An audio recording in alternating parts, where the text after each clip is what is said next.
Welcome to Worth Wandering with Sarah and Brody. Hi, Corinne. My name is Sarah. I am currently at the hospital with my little 7-month-old.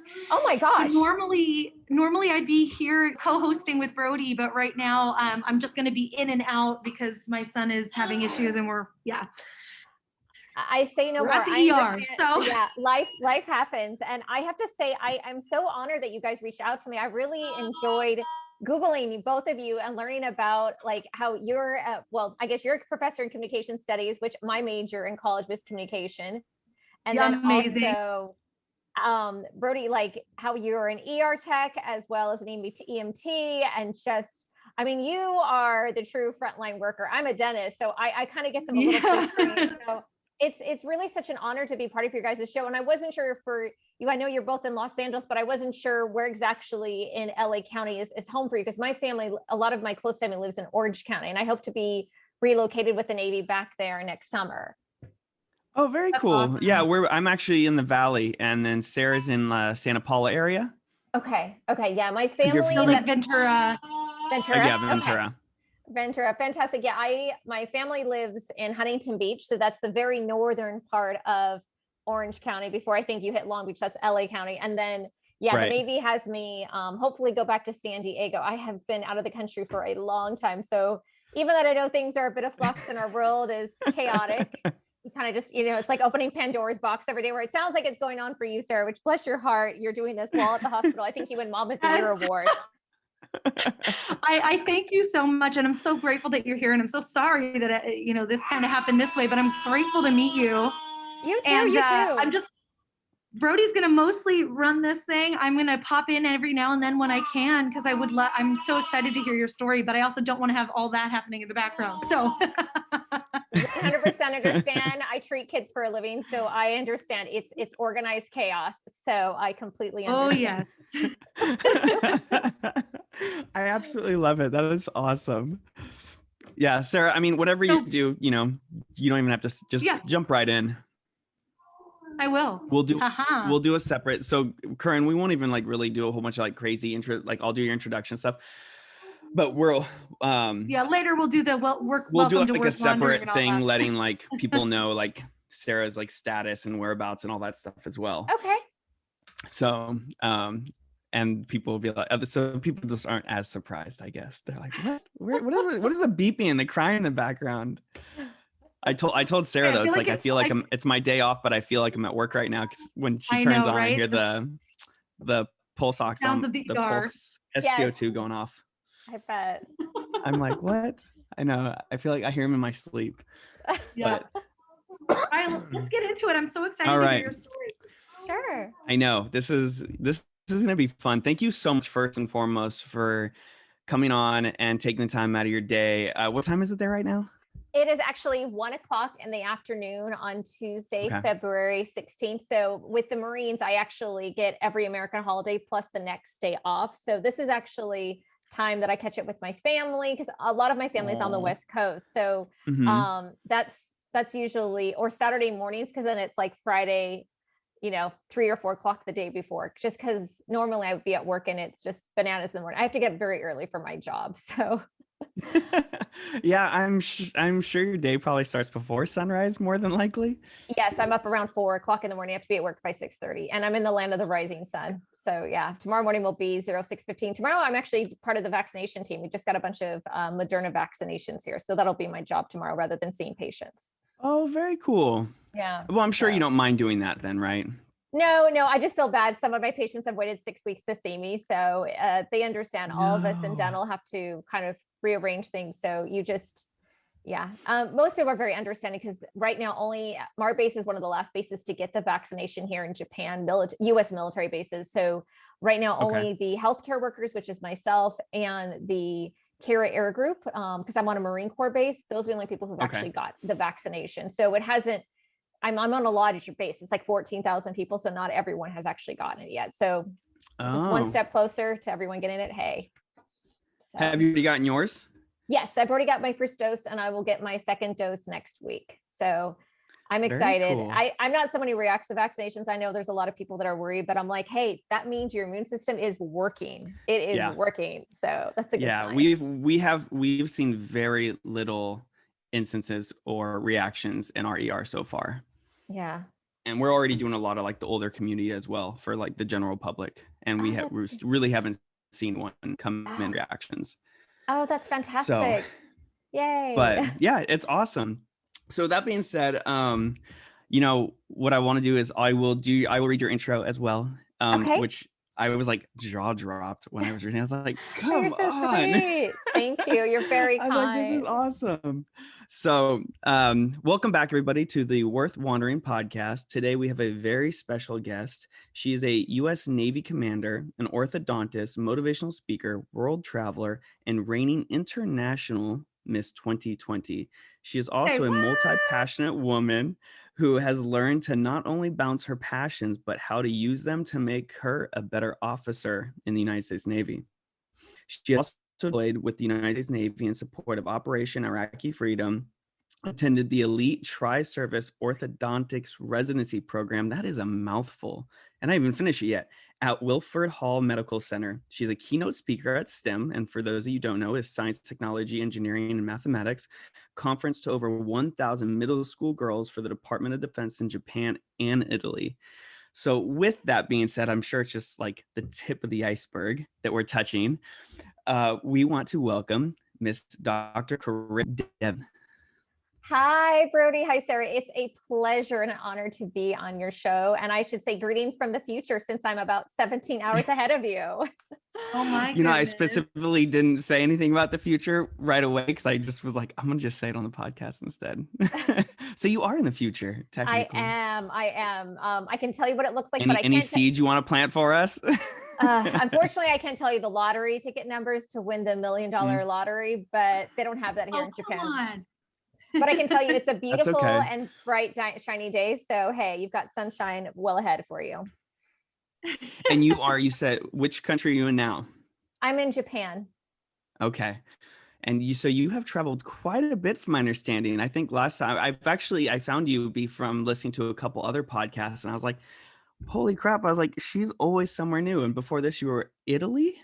That is correct. See, yeah, I should say Abito in Sicilia, Italia. I lived in Sicily, Italy, and that was amazing. I was right there actually when the pandemic hit, when COVID hit us back in March of 2020. And it was it was like a bomb went off and you just you couldn't prepare for it. You didn't know what was going to happen.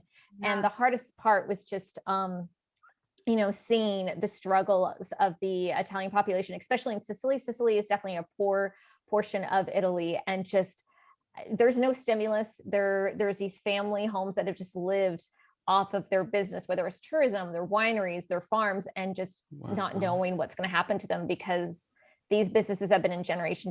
And now with everything, the whole world being held stopped, you just pray and hope that they'll survive this. Yeah, I mean, I'm sure it's absolutely horrific for some of those people. And is Sicily, I remember hearing a lot about, when everything was unfolding, just working from like an ER perspective. We read so much about how Italy has such an older generation as well. And I don't know if it's specific in Sicily, but. Yes, actually. So Japan has the largest senior age population in the world. And number 2 actually happens to be Italy. And what you'll find is that when the pandemic hit in Italy, it actually hit the northern regions, which is in the Milano and the Lombardia region. There was a lot of factory workers up there. That's where a lot of the economy. So if you think of the motorcycles, you think of the cars, a lot of the country's thriving economies outside of tourism is based there. And what happened was about 2 weeks after they kind of hit up there, a lot of people fled down to Sicily, about 30,000 to their summer homes. And all of a sudden we got 500 cases overnight. And that's when real quickly that the president of Italy decided to put the whole country, 33 million people, onto quarantine overnight. Wow. So that was, I do remember like a light switch. It changed, their lockdown happened, right? Absolutely. Wow. It was very, very sad because there are entire towns in Italy that are gone. Everyone in the town is dead. A lot of the young population, a lot of the younger educated population unless they're going to the family business, whether they're, physicians graduating from medical school, dentists, or they're working for a local winery or business, something that's within the family. A lot of them were actually leaving Italy and going to either Germany, they're going to England for a better job. And so that was something that they were already having a hard time keeping there. So as a result, you have a large population. And let's be honest, Italians, that they eat as if they're going to die tomorrow. They love life. They do all, they're very big into their smoking and their wine and just, gosh, and even eating dinner in Italy is hard as an American because restaurants wouldn't open until 9 o'clock at night. At 9 o'clock, you were going like as if it's like 5 o'clock in the US. Yes. 5:30. Oh, that's one of Seriously? my favorite things about Italy. It's fine, except when you have to wake up at like 5 o'clock the next morning for work and you're at dinner till midnight. You're like, Yeah, that's not get up. good. Yeah, I have to get up early tomorrow morning. I'm not on vacation. I'm sure adjusting is not easy whatsoever. Yeah. So I So really hope speaking they're of getting countries better. then, Mhm. what were like some of so besides Italy and Japan, have you been anywhere else? Yes, I've been to about 50 countries. The other countries that I've spent quite a bit of time into. So obviously Japan will be number one because this is my second tour here. Italy was Okay. 2. I was born in the Philippines, but I don't remember that I was an infant and I was about 1 when I left. I was also in Iraq for 7 months with the Navy and the Marines. And so I got to really experience the full breadth of the culture that's there and what it's like to be a female in a country where their view of females and female officers is very, very different than of women in their own society. Yeah, wow. So that's Okay. Wow. See, there's so much that I just want to unpack, even in that one little phrase that you just said. sure. And I'm sure Corinne totally gets it coming from you both being communications related. You're just Right? like, Well, I mean, you have all like of that a unpacks. motivational speaker as well. And so can you take us back just a little bit, kind of where did you start and how did you get to where you are now? Because you've done so much. Mm-hmm. I've done a lot and but I still have a lot left to do. And I'm grateful for the Aw. people who've helped me along the way. So when I was born and raised in a military family. My father was a naval officer and did it for 20 years as a dentist. So I grew up on military bases, just like the one that I treat children on today. And I learned at a very young age how to be very self-sufficient, what it's like to have your parents leave. I remembered my father's last deployment coming home from school and my mom crying, and my dad had left for Operation Desert Storm and he didn't come back until 9 months later. And so you learn just to kind of, I guess, be a bit more guarded, which in some ways is good, but also some ways is not so good. But you had other kids who were there. And so I learned how to form bonds and really make the most of wherever I lived, because these people that were also there with you were going through the same thing. They know what it's like to have a brother, a sister, a wife, a husband, someone, an aunt, an uncle gone, in a blink of an eye and not know when they're going to return. And this is before internet was a big thing. So I loved it when I got care packages and postcards and letters. And I really took that with me because as I went through school and then got into dental school and I signed up for the Navy, unbeknownst to me, I would do such a thing, but it was such a good deal for school. And any of your listeners ever want to know how expensive dental school is, it's insanely effective. I think one of the colleagues I heard that was on Dave Ramsey's podcast has $1 million of student loan debt as an orthodontist. Wow. Get out of Because you- here. Yeah, went to school for 11 years. And after college, when you're in dental school and, and you're also in residency, you don't have time to have a job. Like you're waking up early, you're at school day long, you're studying, you get home late. You're just trying to like eat, sleep, and study. And that's it. Anything else is just unfathomable unless you can survive on never sleeping ever.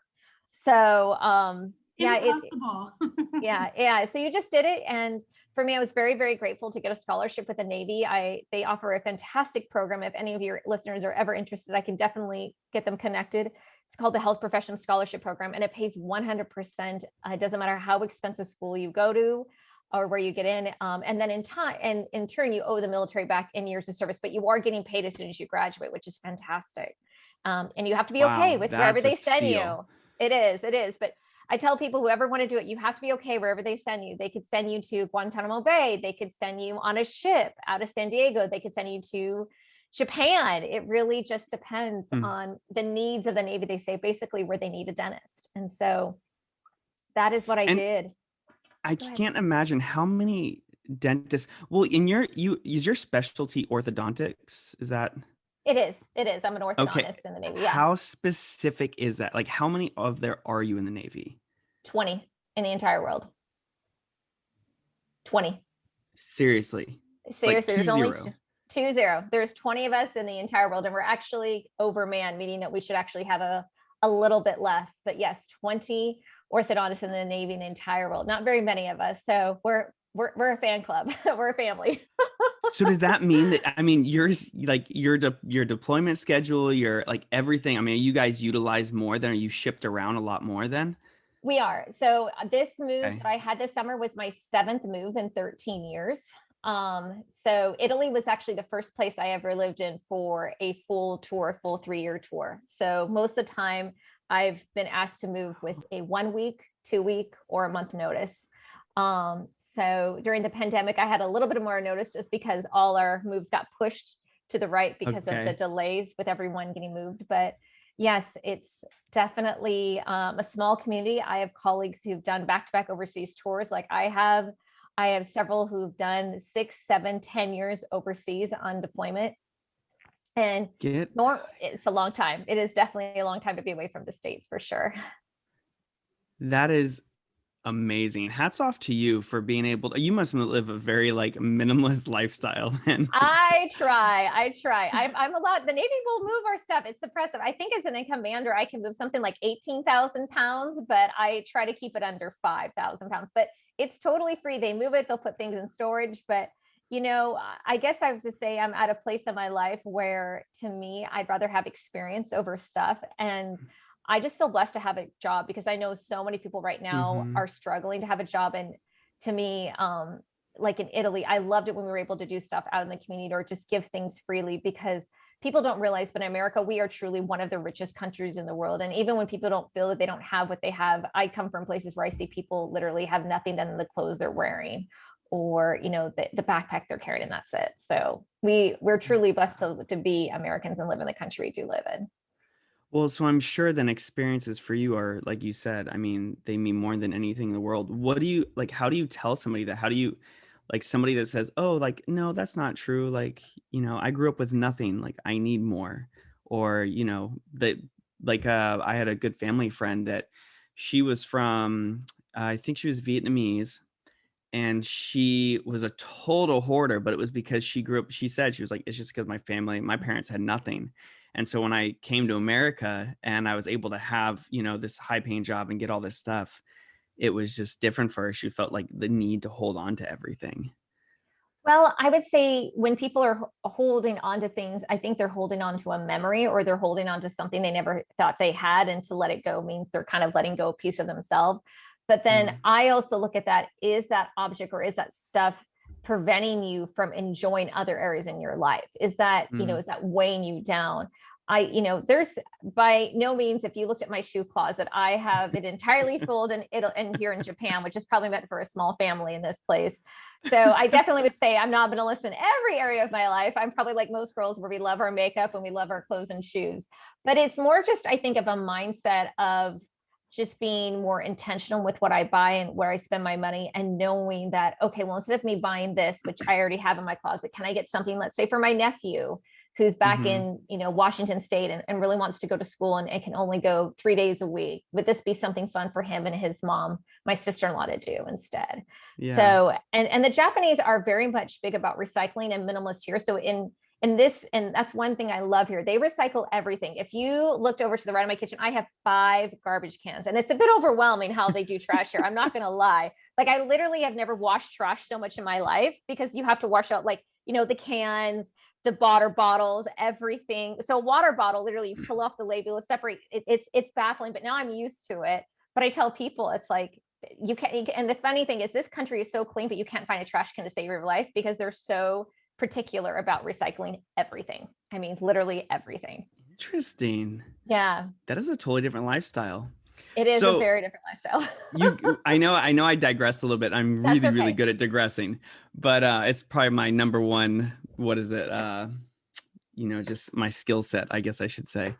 But back when you were talking, because I want to kind of go back to like your whole story and just your journey. And you were talking about, you know, how you grew up with your dad in the Navy as well and moving and whatnot. what happened from there?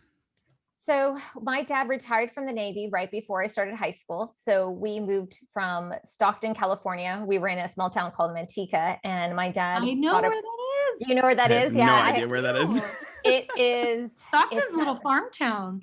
It is like the armpit of California. I mean, I say that because I remember the summers being really, really hot that my mom would get migraines. But yes, we moved from there to Reno, Nevada. Tahoe became my mom's ocean. And my dad bought a practice where he decided that this is what he wanted to do, own his own business after doing 20 years in the Navy. And I moved there right before I started high school. And so here I am 3 days before high school, not knowing a single soul and in a new state and experiencing winter for the first time, because everywhere else we'd lived had been either on the island or the coast, not where you got snow by any means. So it was definitely a culture shock, and definitely, hard, at least the first couple of years, because everyone had their friends from middle school and I was the new kid on the block and didn't know anyone. But I knew after 4 years I was ready to leave and spread my wings, and got into St. Mary's College. And that's where I actually majored in communications, and also forged my own journey of actually getting into dental school. So yeah, it was definitely quite a journey from leaving a military basis all my life. Interesting. What about, so you did dental school before you joined the Navy? Yes. So I did college, and upon graduating, I got into dental school. And while I was in dental school, I actually got the scholarship, the Health Profession Scholarship Program, where they footed the bill. So they paid for 3 of my 4 years. So upon graduating from dental school, I went to UNLV. I owed the Navy 3 years. And so the only thing I had to do for the Navy was go to officer school. And we decided to do that one summer and do a couple of clerkships, which meant I came down to San Diego and met some officers who are now my mentors today. So it was definitely kind of a sprinkling, kind of a taste of it. And in the dental corps, we wear scrubs. Everyone calls each other by first names. It's a very laid back community. It's nothing that you would imagine if you were on a ship or with the Marines, you are very much more in the military in that environment. So if I try to be incognito as much as I possibly can, wearing workout clothes underneath my scrubs and being very under the radar, if at all possible, the military. I can't blame you though. I mean, I'm sure it helps a little bit. Plus, scrubs are really comfortable. It's like wearing pajamas all the time, right? It's awesome. I love it. I absolutely love it. And laundry is way easier. Yes, it is. Absolutely. You know what I mean? You don't care how much well, for me, I don't care how much they separate, and my hospital specifically pays for we have the color differentiation. So techs wear this, nurses, doctors, etc. Oh, we all wear the same color. We all. Oh, do you? Yeah, we all wear the same color. So sometimes I've had patients, but they didn't know it's a doctor. Like, I'm really nervous to meet him. Like, I know, me too. Like, don't worry, you'll be fine. And then they walk in, they see you, they're like, oh, hi. Yeah, unfortunately, as I get older, I'm losing that edge of saying I'm the same age as my dental assistants. I've realized that time is unfortunately surpassed. So yeah. Okay, I like it. Jump in? Can I jump in really quickly? Go for it. Yeah. Moment. I am just, Corinne, one of from the moment you were talking about kind of gender, I really am so interested in your story being a woman who was not only, well, let me phrase it this way. Since you're a comm studies major, you've probably taken those classes or had that conversation about gender and how we experience our gender identity and how it's developed through the culture that we're in. Excuse my son, talking in the background. And what I find interesting is that a lot of the time when women are in roles of power, we are often chastised or not taken as seriously and XYZ.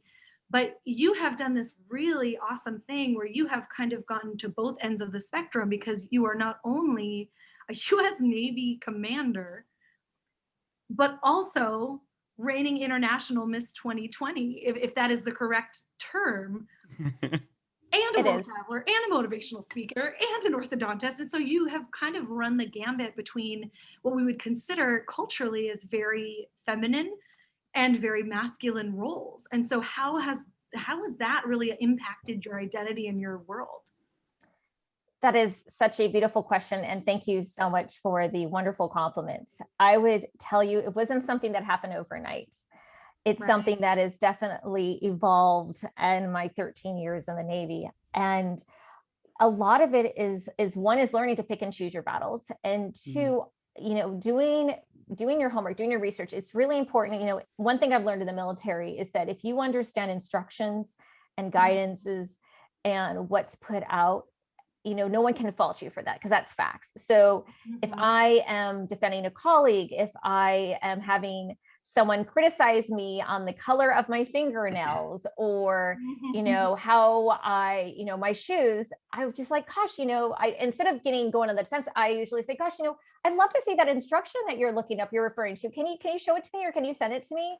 And most of the time I find they don't. That's the way it used to be, or that's their personal preference, or maybe that was their background in the military. So I've learned that's one way around it. The other thing is that one way that I've gotten respect in the military is you have to crush it on your job. If you're doing really well with your job and your job performance, and other things come up, they can take that away from you. Because if you are doing really well in your job, they can't say, well, the pageants are a distraction because it's really stopping you from the mission. And, and I tell people, like, hey, these are my views, not the views of the Department of Defense, but I always know to crush it with my job first. And then this comes later. Just like people have families, they have extracurricular activities. This is no different than someone who's training for a marathon, no different than someone writing a book, or who is doing bodybuilding or doing race car driving. This is just simply something I do on the side. But for me, I see the benefits of how it can benefit the military. And I'll be honest, I've had some leaders along the way who have been very, very apprehensive. But I will tell you, for every person who tells you no, there's going to be a person who say yes. And it's finding those people to say yes. And also listening to them with that and just letting them be a critic, but also sharing that experience. Because I had some wonderful mentors who were in the Navy when my dad was in the Navy, and it was a very, very different Navy. For starters, the dental corps and the medical corps were very two separate entities. And even though in some ways they are, we now have a lot of blending. And so having a nurse try to tell a dentist how to work in an office is challenging, just like it'd be challenging me as a dentist to tell a paramedic how to do things. Like, yes, we care for people, but there are certain situations and the way that you kind of do your job and operate is going to be very different than how I do. And it's definitely an evolution. I'm very grateful that I've had some wonderful mentors who've kind of seen that. As far as like identity, you're right. I am a very feminine person, but I consider being a masculine role, I love it. I've never once really have felt threatened being a female. If anything, I felt more empowered, and that I've actually gotten things to do. Oh my gosh, absolutely. I could give you plenty of examples where as a female, I've gotten to do things that my male colleagues haven't done, or they've come to me and be like, hey, listen, can you do this? Because I know you can get through to that person and I can't. Wow. Well, that's also probably your communication skills, right? I mean, being a motivational speaker takes a very special kind of person who understands understands communication styles, knows how to read people. So I bet you're an empath. Yes, definitely. You have to be. Well, one thing I've learned is changing the way I communicate depending on my audience. So whoever I'm speaking to, or the military members I'm speaking to, I'll ask, I'm like, who is in the audience? What's important to them? Because I know in that first 30 seconds, if I don't speak to them or what they're interested, I've lost communication altogether. Y'all, this is audience analysis. This is code switching. This is genius. But it's true. It's true. No matter if I'm preparing for a pageant, if I am getting ready to go into a boardroom, if I'm getting ready to meet a unit. I mean, even tomorrow, I'm going to be part of a COVID vaccination team. And even though I'm not going to be the one in charge, I'm just going to be in charge of the dental team that's there. It's just a different mindset than of how I would be speaking to my patients who are in my orthodontic practice, and just recognizing and be open to it. And also learning to take sometimes the criticism or what people might say to you is not as criticism, but they're wanting to help you. And even if it might be your style or choice of words, I've learned just sitting back and being quiet and listen to what they have to say. Because sometimes people just want to be heard. They just want to be heard and acknowledged. Yes. How do you convince somebody to take that constructive criticism though? Like how can you, if you had to give somebody advice to switch from the defensive to the offensive? Well, I guess it depends on the situation. So that's a good point too, actually. Yeah, it really depends on the situation. So where I've encountered this recently as a department head and as a leader is I have some very motivated providers who want to do something, and because of COVID or because of the new rules and how we deliver care, they feel that they are limited or they feel that they're handicapped. And I asked them, I said, okay, what are the reasons for no? Tell me why are the reasons for no versus they just can't tell you no. They must give you a reason. Okay. Because let's look at those arguments and find ways to disprove those arguments. Because it's kind of like I say going into a test and they could ask you any question, but you already know the answer. So everything is figure outable. And so taking that kind of constructive criticism, saying, hey, listen, don't take this as criticism that, oh no, you can't do this in X, Y, and Z. Take this as they're telling you why they're saying no. And let's look at a way to get no to yes by saying and disproving each of those. So that way, when they come in and give you criticism, you've already got answers or a plan set in place how to get past that criticism. Absolutely. So that's where I've stumped some of my leaders. I think that's huge though.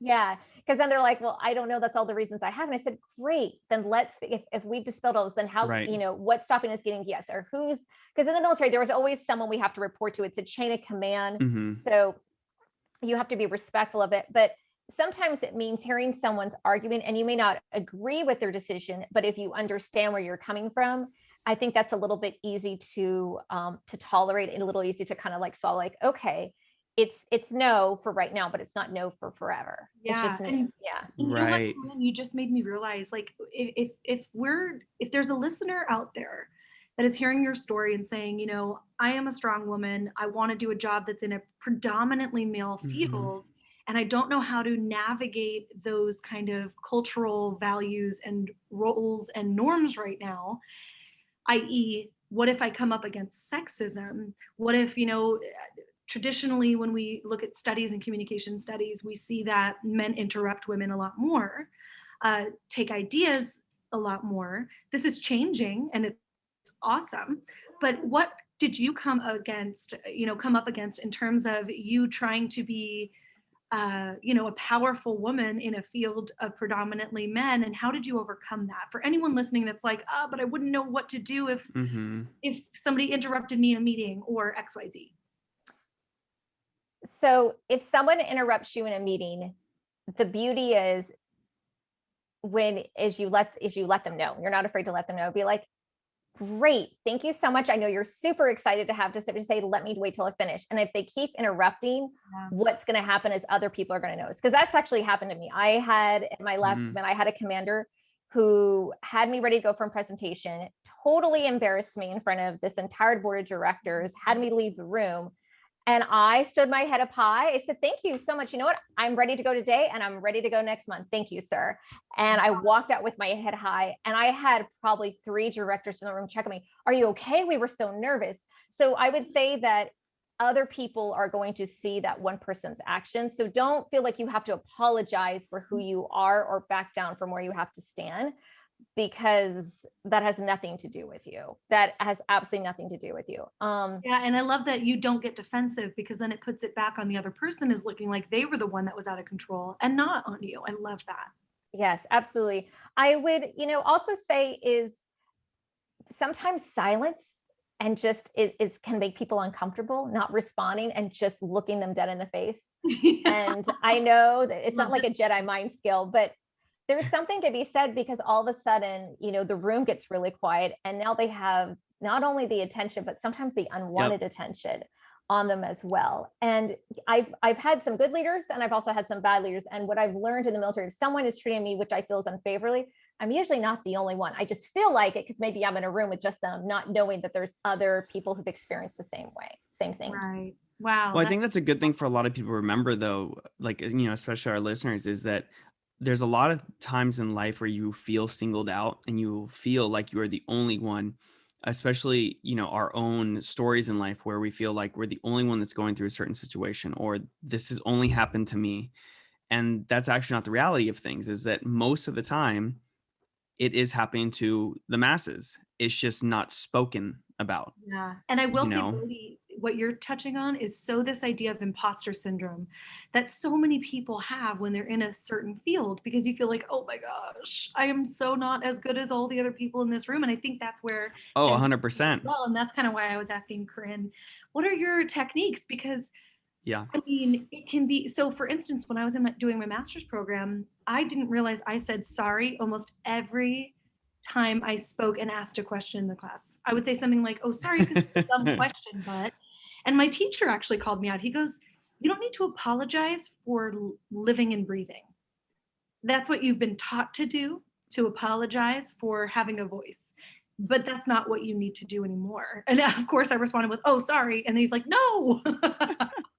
But that's something that I feel like a lot of women do and a lot of people do when they're feeling like they don't fit perfectly in a place where they're not understanding that everybody else is also feeling that same way. Well, I'll say, in Sarah too, in healthcare, it's very common because there's so much hierarchy for people to apologize for everything, especially when they're below an individual. Not, and they shouldn't feel that they're below, but just the way the healthcare system is designed, you feel like, for instance, if you cut a doctor off, you feel like you have to apologize.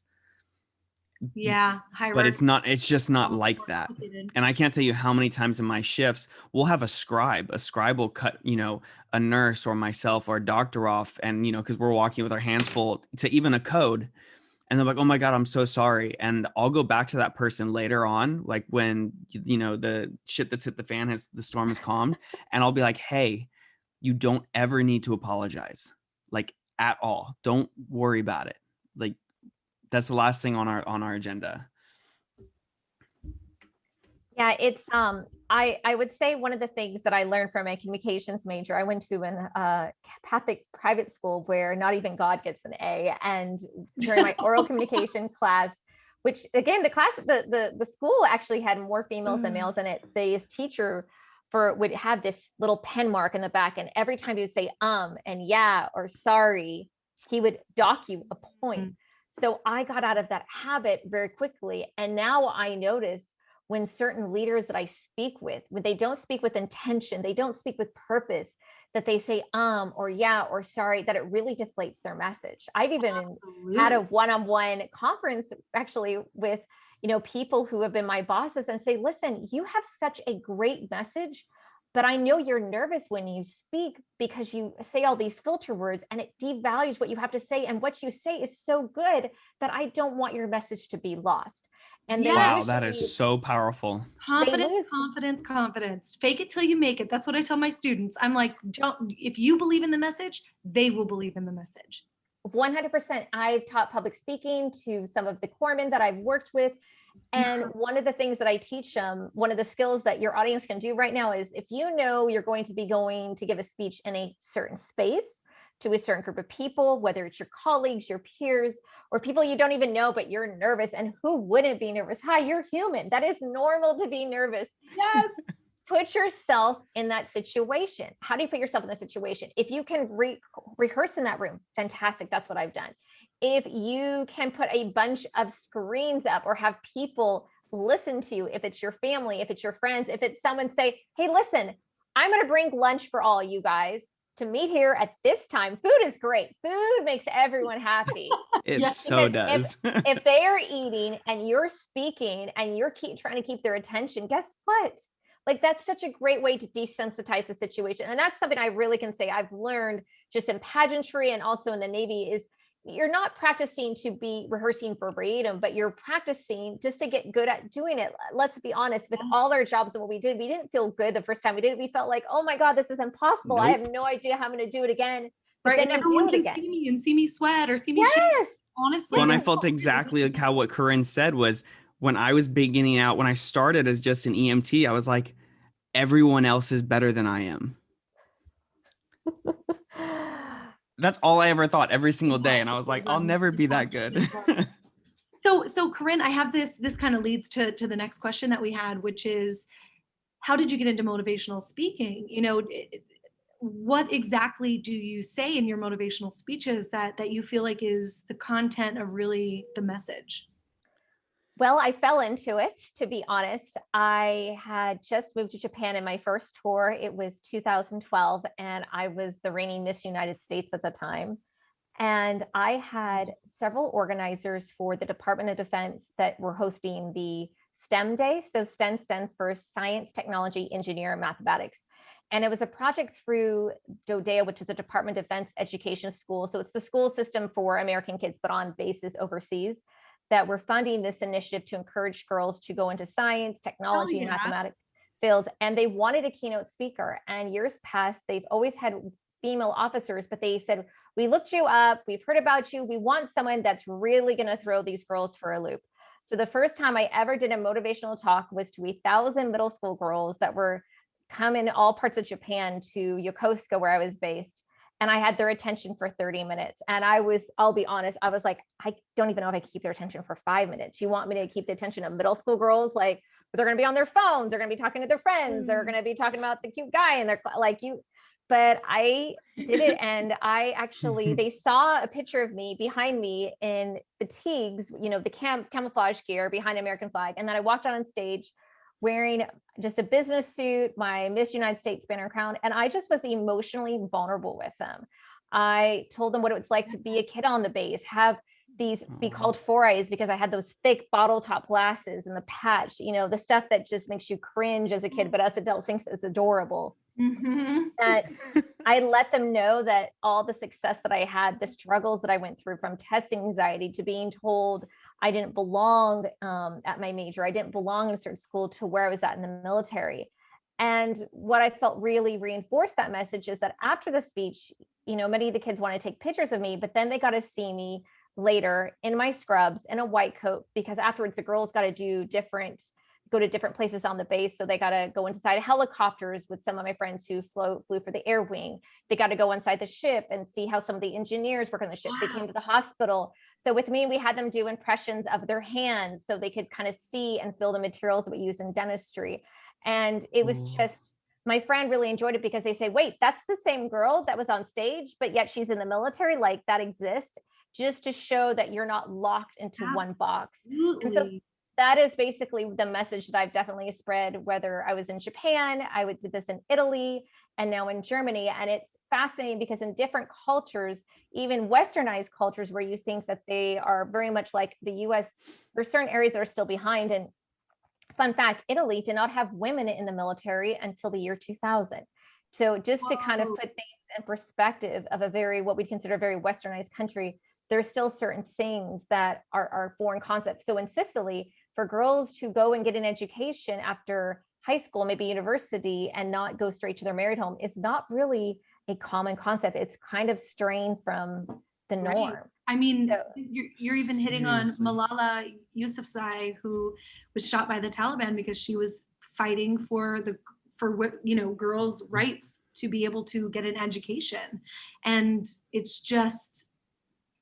you're right. There's so much differentiation culture-wise on how we value women and education and what boxes we're allowed to check off and not. And even though the US we would see as being far ahead, we're still having to break down some of those barriers that, like, wow, women can do literally whatever we set our minds to, as long as we don't limit ourselves because we're afraid of what society is going to say about it. So I love that the message is, do what you want to do. Yeah, you're the only one stopping you from doing it. I mean, I tell people that, you're going to have a lot of people along the way that are going to go with your mindset of you telling yourself no, but then there's a lot of people that are going to say yes and cheer you on. And why would you want to hang out with someone who's telling you you're not good enough every day? I mean, I wouldn't want to hear that. Like, why would you want to be around that? Oh, 100%. That's why, I'm very specific about who my friends are nowadays. I'm like, I want the people who root for me and cheer for me, not the people who put me down. And that's the beauty of it, is that we're also in a space right now in our culture that allows us to realize that we can make and shape the relationships around us. And this was something that when I was growing up, you were not taught. You weren't taught that you could just really cultivate a community around you that is supportive and helpful and passionate, right? Like, you just kind of assume, oh, you're born with this family and these are your friends and that's it. At least my experience growing up. And so I love that idea that you can cultivate your own path. You can cultivate who's around you. And if a relationship is not serving you and is pulling you back or hurting you, you can decide not to have it in your life. And so this whole idea of choice is so prevalent in all the stuff that you're doing, Corinne.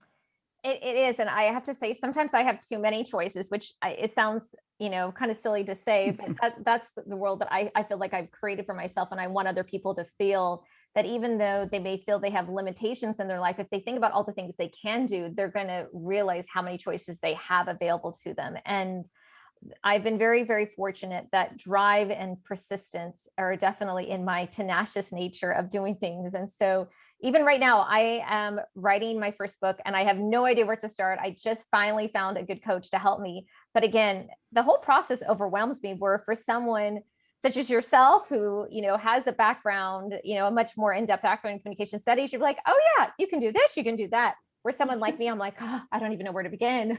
Well, that's because you have so much of a story to tell, and that's just amazing. And it's just kind of like, what's the purpose? What's the goal of this book? And I think, your story is so complex and so beautiful that the whole thing is really going to be part of it. Well, thank you. Thank you very much. I appreciate that. I will be thinking of that in the long hours as I'm typing at my computer. There's one good way to start, which is the title of the book, right? Because the title is practically your thesis. And so one of my goals for a long time has been writing a children's book. And with my son, my first son, not the one that I'm currently in a hospital room with while a helicopter is landing on top of the building. So I'm sorry if you're hearing that. But my first son, he has what is called Peter band sequence and had to get jaw distraction surgery, and it was super intense.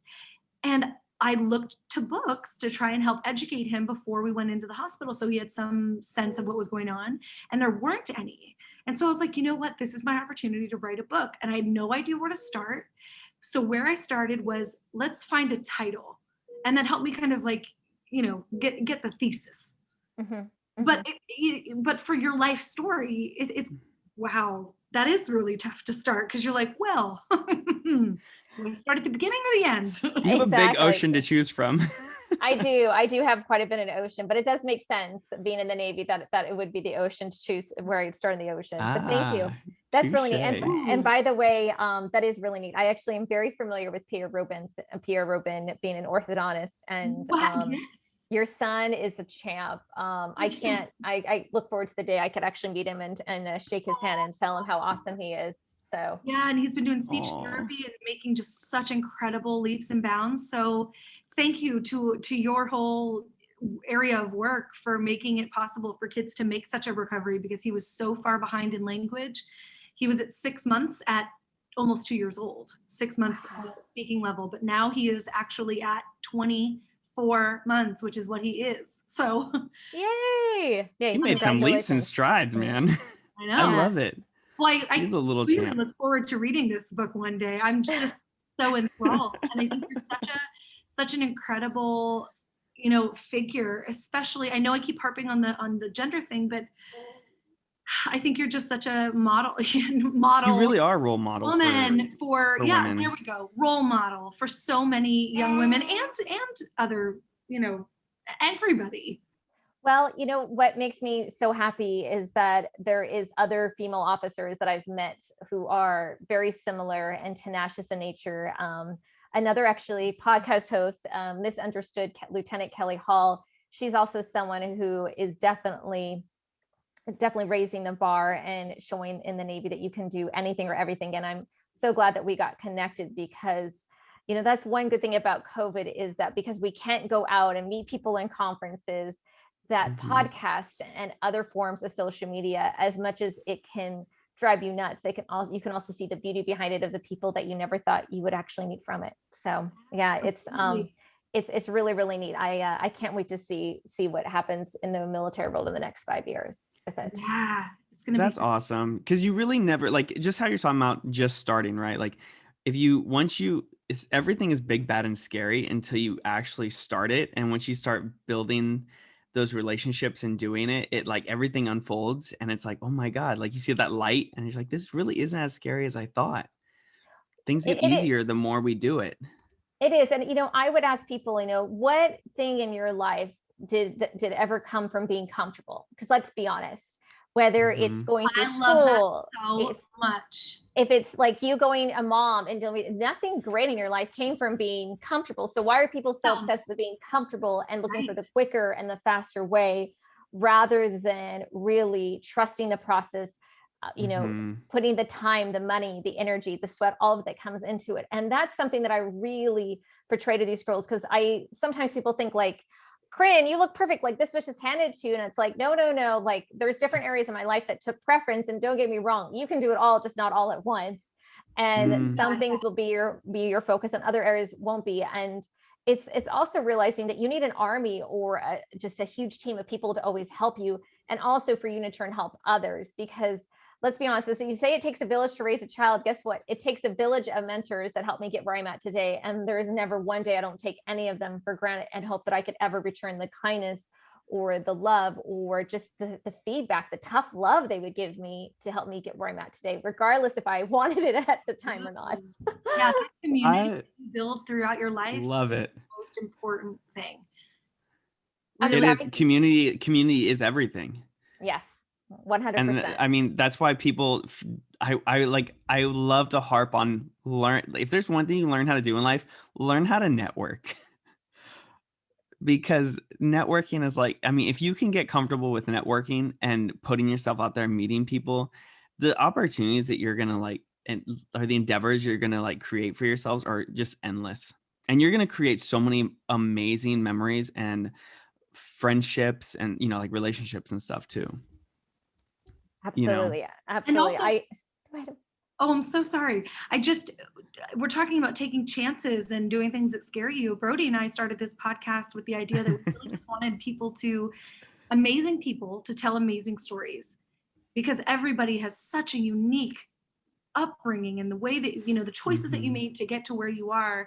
And you're a perfect example of this. We have never met you before. We did not know you, but we saw Brody specifically had found you and was like, she is incredible. And I'm like, oh my God, she's done all of these things. And so we took a chance. We take chances to reach out to people who we don't know if they're, willing to talk to us or not, but we got lucky because we took a chance, and it's uncomfortable and it doesn't feel great, extending an invitation to someone that you really want to be on your show. And if they say no, it always feels awful. But when they say yes, it's like, wow, we get to meet this incredible human and they get to change somebody else's life just by being here with us today.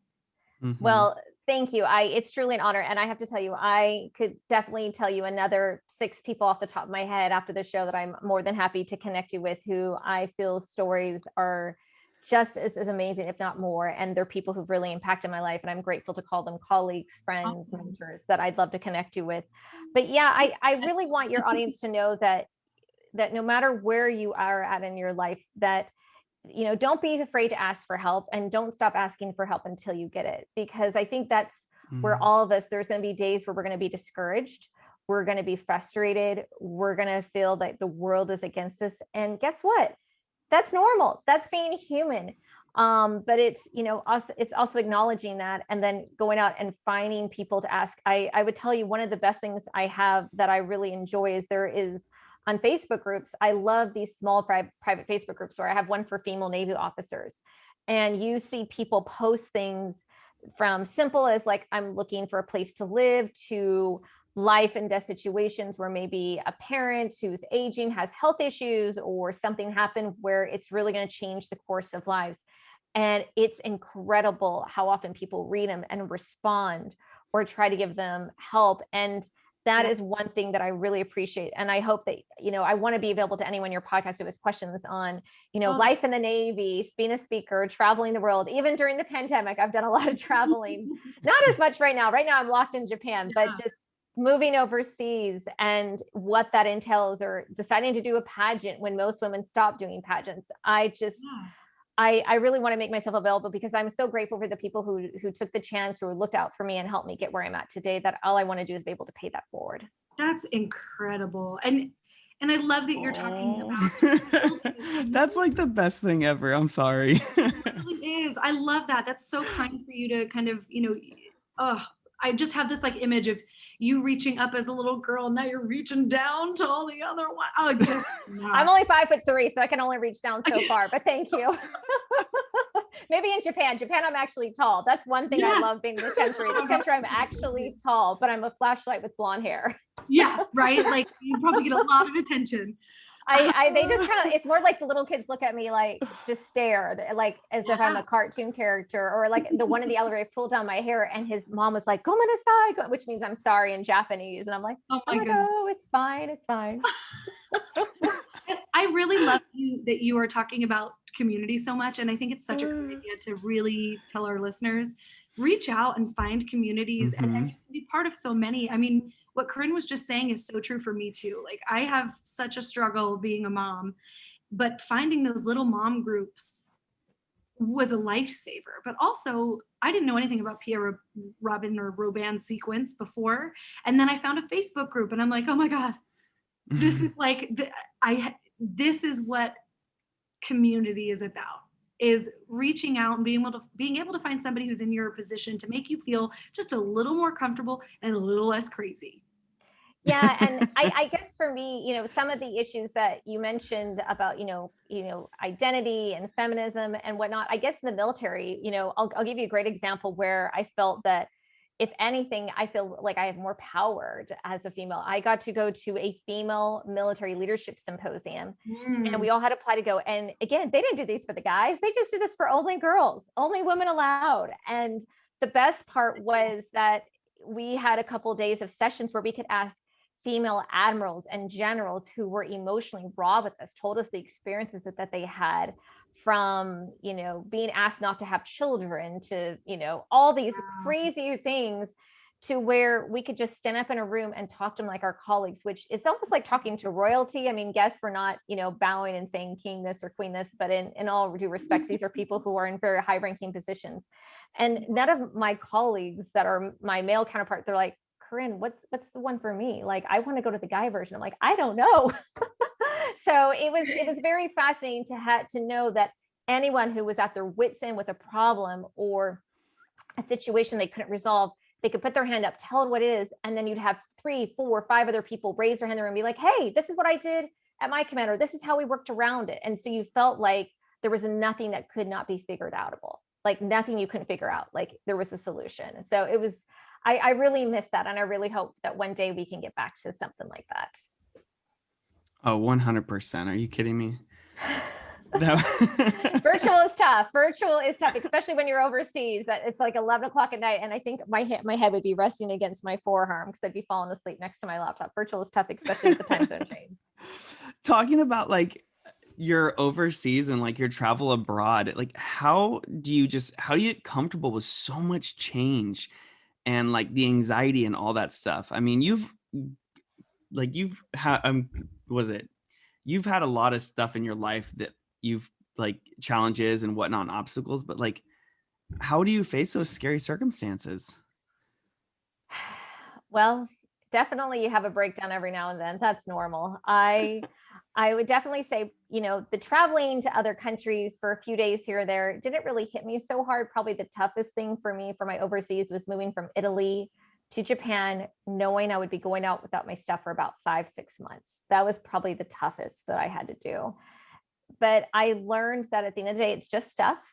That if it's something that I absolutely need, like my uniforms, I'll mail them ahead of time, because the beauty when you're overseas is you can mail stuff between military bases for free. So I probably mailed about 6 boxes, 6 very large boxes.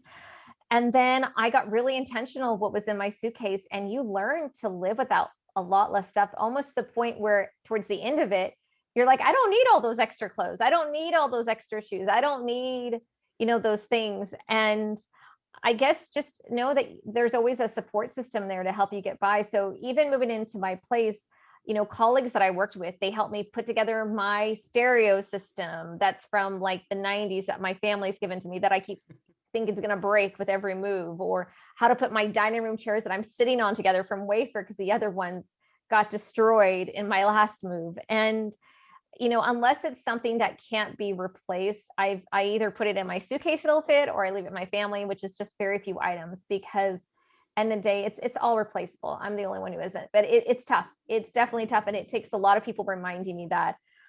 And the military has a really great support system. Overseas, they really give you the time and the space to get settled and to definitely get adjusted, because it is a culture shock everywhere you go. And you do go through reverse culture shock when you leave and get to your new location. I know I'll be going through that when I get back to the United States. There's things I do here in Japan I take for granted. For granted. One of the worst depressions I've ever been in, it was re-entry shock from traveling around the globe. That's really hard, but it really does shape you in so many different ways, and it makes you so just, resilient as a human. So to do that over and over and over again, you really learn about yourself. You do. And that's where I think the minimalist part comes in, because it's just less stuff to worry about along the way. I'm sure it's freeing. Does that feel freeing at all to have less emphasis on stuff?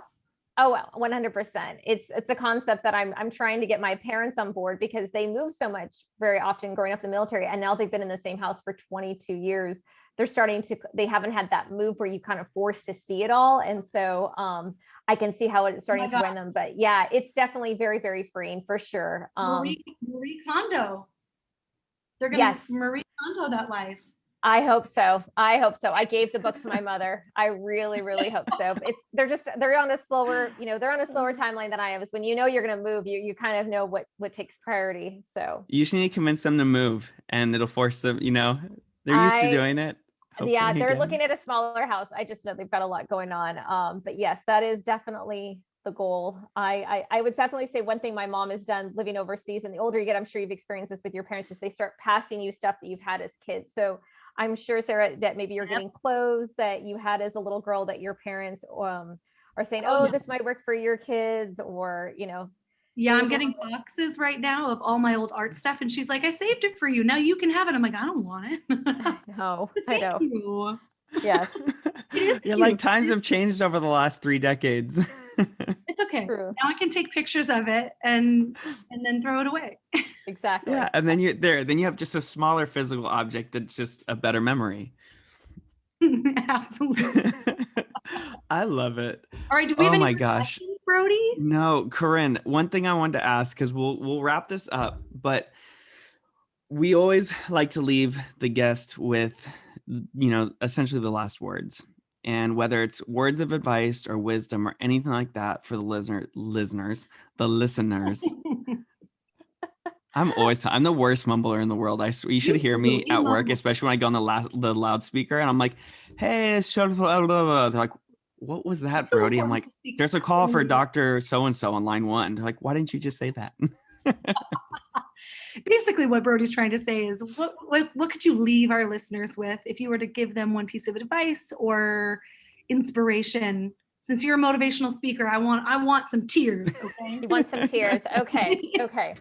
I actually listened to something the other day, so I'm going to pull up my clip notes for it. But when you want to give up, don't. When you feel that you need to give up, don't. In life, no matter what you want to achieve, whether it's a goal, a job, an aspiration, you have to be relentless, because you know that the harder you work, the tougher the battle, the sweeter the victory. And what you become in that process is more important than achieving that goal or that dream. When you study growth mindsets and you look at people who achieve things, let's say you are trying to lose weight, you will get a shot of dopamine. You'll get a shot of excitement or energy as you maybe lose 2 pounds or 3 pounds, even though you haven't hit your weight. And that's going to keep you momentum, because the kind of person you become, that character that you build, the courage that you develop, the faith that you're manifesting, that's way more important, because that to me tells me the kind of person that you're actually becoming. So, people will recognize that in life, because you'll be walking differently. You'll have a different airness about you, and they'll look at you that you've truly embraced who you are, because they know it was hard for you to get there and you did it hard. So that is the one thing I want to tell your audience, is to truly be relentless. Okay, seriously. That was more beautiful than I could have ever expected. Okay, so when is your next speech. Yeah. When do you move back so we can just do this again, but in person? I'm And when hoping will COVID end? summer 2022, the summer 22. I'm in zone for orders this summer. So summer 22 is when I'm supposed to come back. But yes, I'd love to do a TED Talk. That's also on my bucket list, just waiting for How cool. Oh, I see that in your future so hard. just waiting for the conferences, the red circle, the stage to be ready, and then I'll start applying. And also I get approval from Uncle Sam to leave the country too. So That's important. Well, Corinne, I mean, hopefully, you know, when you do get back here in a couple of years, whatever, you know, bucket list things you next year. I guess it is 2021, huh? It is 2021. I keep thinking it's 2020. I'm just in awe how fast time is flying. It is insane. It feels like we've been in stasis for a whole year, so that makes sense, Birdie. True. Exactly. I feel like we haven't done anything, but time is just, the numbers are changing rapidly. Yeah. So, but even in a year, I feel like you accomplished so much so quickly. I'm sure it doesn't feel like that to you because you're always putting in the work, but you know, hopefully we can have you on one day when we actually have a studio and do this all in person, and you can. I would be honored to come back to you talk live. about all that. Yes, absolutely. And where can people follow you at, Corinne? They can follow me either on Facebook at Dr. Corinne Devin, Instagram at Dr. Corinne Devin, and that's DrCorinne I also have a YouTube channel, and of course, email drcorinne@gmail.com. And I would be delighted to answer any questions they have about the Navy, pageantry, travel, living overseas, navigating a pandemic, moving during a pandemic, all the above, and more. So again, thank you so much for having me. Thank you. Thank you, Corinne. We appreciate it. Story. It seriously means the world for you coming on and talking with us. Oh, my pleasure. You guys have a great rest of the evening and look forward to reconnecting soon. Yes. Likewise.